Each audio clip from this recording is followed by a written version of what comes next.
Hello. So our homework this time is going to be to, first of all, read Chapter 1 in your textbook, Rhetorical Analysis, A Brief Guide for Writers. Please learn the scholarly meaning of the word rhetoric and about how analyzing rhetoric is an essential social aspect of our humanity and our good decision making. And I want to make a point of explaining this little historical and cultural artifact, a short lecture. As Americans, we receive three inherently linked gifts from the ancient Greeks. Rhetoric is one of them, rhetoric as an object of study, democracy, and drama. And these three things work together. Democracy is the rare notion that a populace can be self-governing if all parties speak and act in their own interests and negotiate, bargain, reach common ground, and act together in good faith. Rhetoric and drama make it possible to educate a populace in the language of self-government. So this is to say, rhetoric gives the people a shared means of weighing different points of view, of ascertaining the truth, and the best means to the best outcomes. Drama shows the people how conflict can rise up and what the consequences will be, depending on whether or not the people join in seeking truth, being fair, and acting in ways that lead to best outcomes. You may have noticed, if you've read Oedipus Rex, for example, the Greek tragedians always suffer because they cannot be reasonable, because they will not negotiate with people who have different viewpoints, and because they only attend to their own counsel. Plays only end well when people in conflict come together, work to understand each other, and act in the best interests of the people. So, rhetoric and drama are the necessary elements to support a democracy, and if you don't have them, something might be a democracy in name and not a democracy in truth. All right. Water crisis in the West. Can the region overcome worsening drought? Anyway, so you will see that this is a rather nicely developed, there's some length to it. It gives you an introduction, it gives you an overview, it talks about our valley, and there's discussion about among the causes of the West's water problems. There's a list of items: climate change, global warming, population increase. Obviously, the more people, the more water gets used. And then we have named people, potential advocates for one idea or another regarding the water crisis. Okay, so there's a lot of quotation here. People's points of view are represented. We have some interesting images here. There's a nice little map. Drought hits Southwest hardest, and you can see on the map where the locations for extreme drought are and exceptional drought. And it looks like these are mostly in northern, the four corner states where Utah and Arizona meet Colorado and New Mexico. That corner looks really bad, and also northern Arizona into the Texas Panhandle and the Oklahoma Panhandle. Those seem to have the most extreme drought. Yellow is abnormally dry, and that represents parts of California. And severe drought, that seems to represent our Central Coast area largely, and going on in north of Los Angeles area, the desert. Okay. And there's a talk about ocean desalination. This would be a way in which we might take water out of the ocean, and of course ocean water is salty and not drinkable.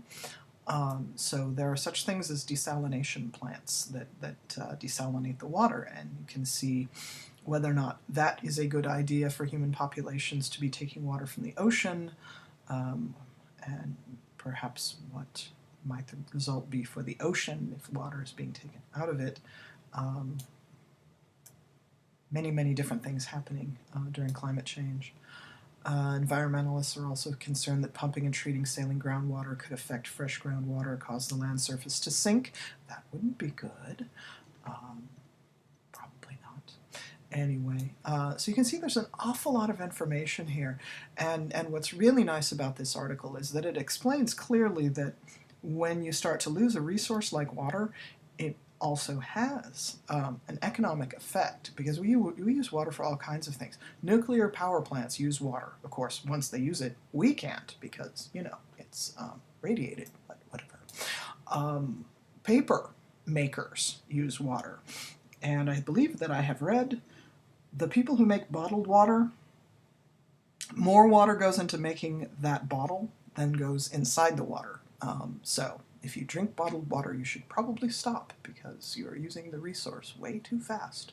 Okay. Anyway, so there's a lot of information here, and this is a really good thing to read, give you nice background, might make a really, really nice topic for a paper, and be a very nice source for that. And also, importantly, California has a different set of water laws than the rest of the nation. This is interesting too. What are our water policies, and why do these water policies exist? Historic flows is also very interesting. The whole state of California geographically is completely different now than it was 100 years ago because of our very, very elaborate irrigation system. We draw our canal system, the California Aqueduct, draws water out of the Sacramento Delta and pulls it down here. And if it hadn't done that, then we wouldn't have any crops here at all. In nature, before that particular intervention, there would be no way to grow almonds in this valley, at least not this far south. Up north, yes, because they naturally have water, but we don't naturally have water. Current situation, the droughts return. This is just packed with very, very interesting information. Court battles, legal fights, there's just all kinds of stuff. And so what I would suggest, since this is long and really elaborate, you might just kind of skim a bit and pick an area of this article that pulls you, something that you think is interesting. Maybe you are a person who has lived without water in your home and you want to focus on that sort of issue. Maybe you come from a farm family and you're interested in water for crops. Maybe you have an interest in biology and nature, and you want to look at it from there. Here we have, there's a chronology. Wow, this is so cool. Okay, anyway, so you'll read chapter 1 in your textbook. Textbook being Rhetorical Analysis, and chapter 1 being Introduction to Rhetoric and Rhetorical Analysis.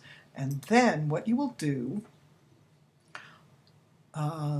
here is you're going to focus on two things in the article. Learn about causes of the water crisis. And again, you don't have to write about everything. You can focus on what pulls you, what interests you in the article. Take notes on what are the causes. What is considered to be, like, are there 3 main causes, or 2 main causes, or 1 main cause, or 7 main causes? What's causing our water crisis? How many are there? What are they? Are they related to each other? Second, you want to attend to different viewpoints. Who is making which sorts of claims? The Rhetor Seneca advised, cui bono. Cui bono is Latin for to whose benefit. This means whenever you see an argument of any kind, be it cause, solution, or call to action, think about who is advocating it. In the study of rhetoric, we call these advocates stakeholders because they have a stake or an interest in the issue. They have something to gain or something to lose for any given policy that someone might suggest. You will want to know what it is they have to gain or lose when you're thinking about what they are saying. In a democracy, it is each person's duty to argue their own self-interest. This is the basis of democracy. So, Know what interest each person is supporting. That said, you should never assume that you're supposed to oppose an argument just because of who advocates it. Just because something has bias doesn't mean that it's bad or wrong or shouldn't be listened to. Bias is the basis of rhetoric. We all have a bias, we all have an interest, something that we want to keep or don't want to lose. So that's important, and it is the basis, again, of democracy. Any person can be right and fair-minded. Doesn't, regardless of what point of view they're standing in. So it's your job, as it says in Chapter 1, to study the argument. What is being advocated, who is saying it, and why. Then you go a bit deeper. You want to know what reasons are given and what is the evidence given in support. And you want to know what isn't being said, what reasons are left out. Okay, what do I mean by this? Here's an example. Farmers may claim that they support the environment because they grow human food. The obvious thing left out of the farmer's argument is that whenever you repurpose land and water for human crops, historically, we kill the soil, usually with pesticides and artificial fertilizers. And historically, we cut the production of oxygen in our atmosphere. Not all plants produce oxygen equally.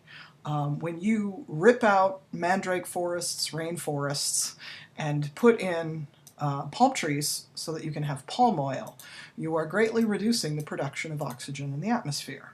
Okay, so maybe not everything should be to the advantage of farmers all the time. Maybe sometimes farmers need to think about ways to be more friendly to the environment. And here we go. I haven't even started with dairy farms. Okay. On the other side of it, environmentalists would sort of like to live as if it were 1945.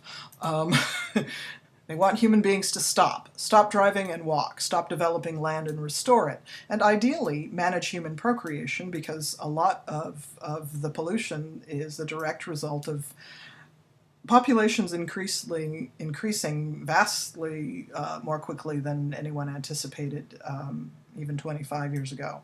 If we could restore human activity to what we had before the 1950s, then we could restore the environment. But that's a little short-sighted, isn't it? Who is going to stop driving and walk? Who is going to stop developing land and restore it?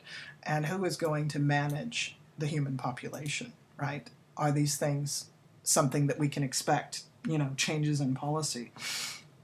Short of a huge environmental or social change, this remains just an ideal. So maybe we need more reasonable solutions to our shortages. Maybe if farmers studied more biology and had a deeper understanding of the soil and how to protect it, and obviously focus a little bit more on long-term land use rather than quarterly revenues, that might help. Similarly, if environmentalists knew more about the business world, these two groups could see each other's point of view and hopefully come to some common ground. And there have been moves in that direction, at least over the last 12 years. Probably more. Farmers are using less pesticide, farmers are using less water. Environmentalists are looking for ways in which development can go forward and still have a sane environmental policy.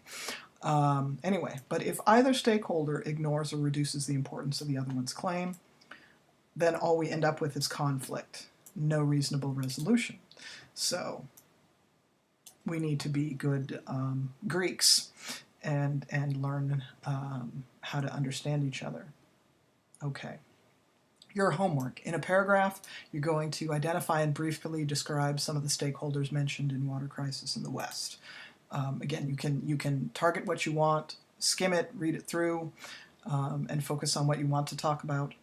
Considering, as your book tells you, that we must act, we must believe, and we must believe in our actions, you are to make a claim about how to reduce our water crisis in the Central Valley. And you are to support your claim with 2 reasons. That's all you need, 2 reasons. And you need 2 pieces of good evidence for each of your reasons, so total of 4. And that's it, right? So lots of reading, a little bit of writing. Okay, and that is that. Have a good week.